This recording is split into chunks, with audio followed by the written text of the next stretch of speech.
Hey everybody, it's Stephanie. Okay, I'm gonna do an update.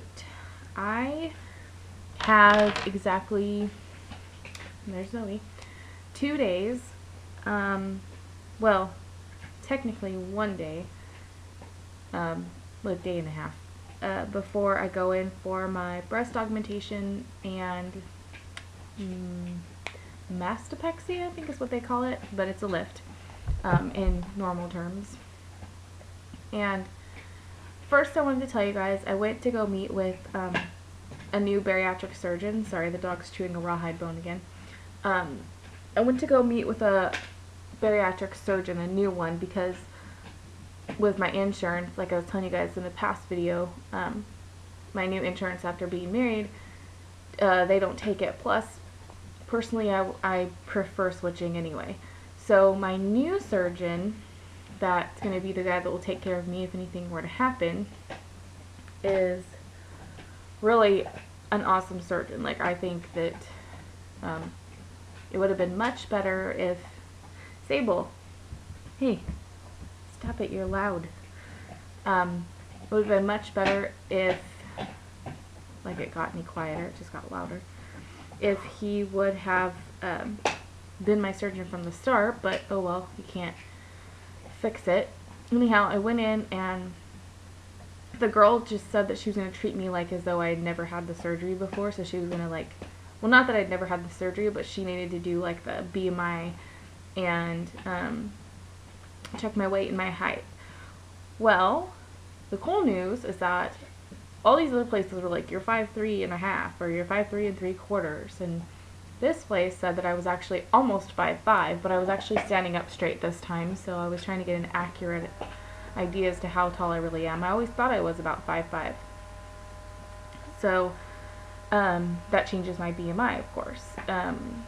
So 5'5", and their scale weighed me in at 132.5, but my scale, weighs me in on 130.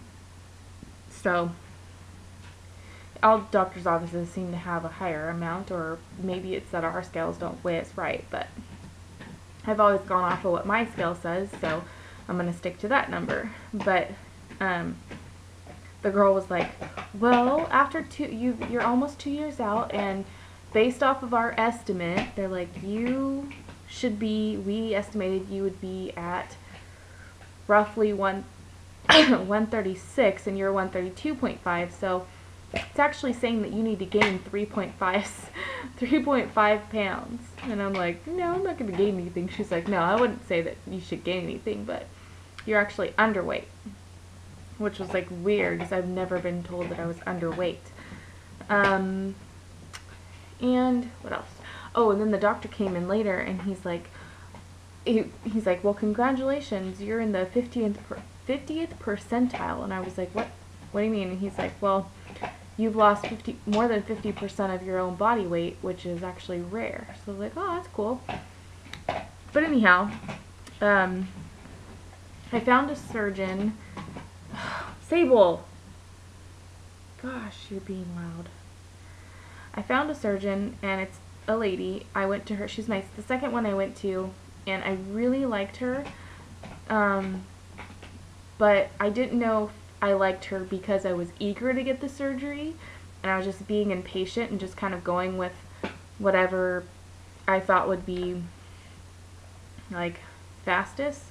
So instead of just jumping to schedule an appointment for a surgery, I made sure they had the opening that I wanted, which was next week at the time, but that's this week.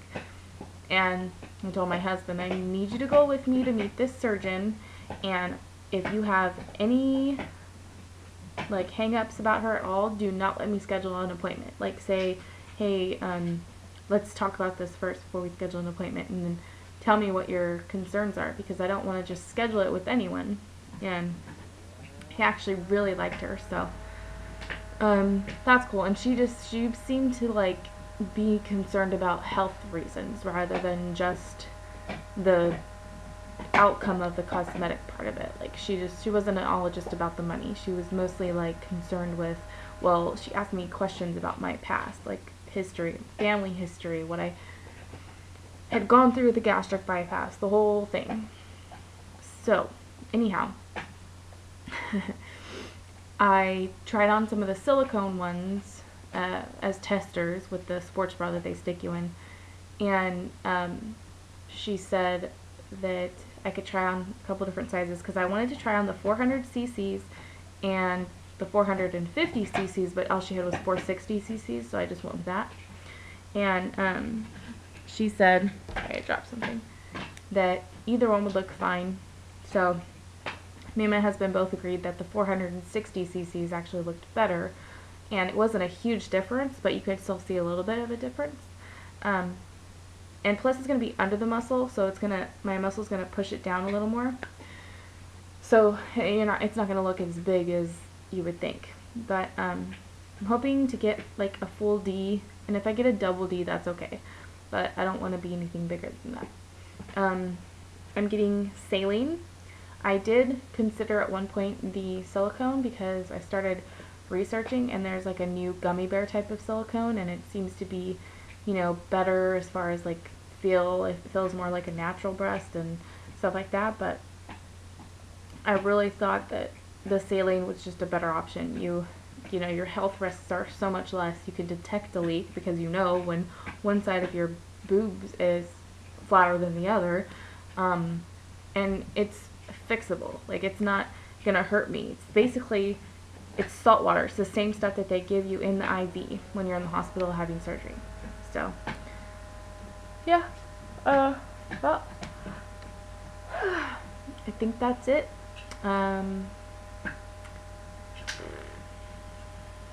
So, Thursday, gonna have the surgery at 9 o'clock in the morning. I have to be there at 8. And then she said, oh, I'll tell you something else. She said that my husband could pick me up around like 1 or 2, but it just depends on how long they want to keep me there to make sure I'm okay and everything afterwards. But I'm actually not going under regular anesthesia. I'm getting local anesthesia, where like when you get an endoscopy, those of you who have had to have an endoscopy, it's the same thing that they gave me for that. It's a twilight drug type thing where you actually, that's what they call it,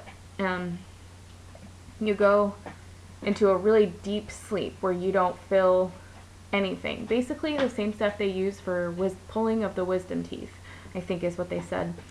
And but she's going to give me enough to where I'm completely out.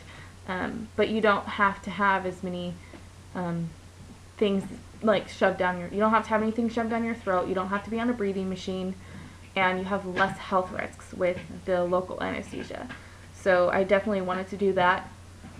Plus, like, I just remember the local anesthesia that I had for the endoscopies being really awesome. Like, I got a really nice nap, and then afterwards you don't remember anything. In fact, you have short-term memory loss. Like, you get like short-term amnesia for like a couple hours, but I think it depends on how much they give you, and you start asking the same question over and over, and it's kind of funny. But she's like, yeah, you'll probably get home and not know how the heck you got there or what you did, but your husband's just going to have to wake you up every couple hours to walk you around so you don't run the risk of blood clots, and then he's going to have to help you go to the bathroom. It's going to be pleasant. And then I'm probably, she said, just going to sleep for like almost a day and a half, and then I'll probably still be sleeping here and there quite a bit for the first 3 days because I'm going to be like on pain meds and stuff like that, and Vicodin is what they give you. So, and that's that. Anyway, hope this was informative, and wish me luck, and I will do an update as soon as I can. I might even, excuse me, I'm just getting over like this cold thing, so I'm hoping that it's completely gone by the time I have my surgery, but it's pretty much gone by now. That's why I keep yawning, I'm tired. My husband says something. But anyways, oh yeah, I was gonna see if maybe my husband can do a video of me after, like right after surgery, but we'll see how that pans out. I won't look very cute, I can tell you that much. Just like my very first video, well, after surgery that I did, interesting. Anyways, I will talk to you guys later. Bye!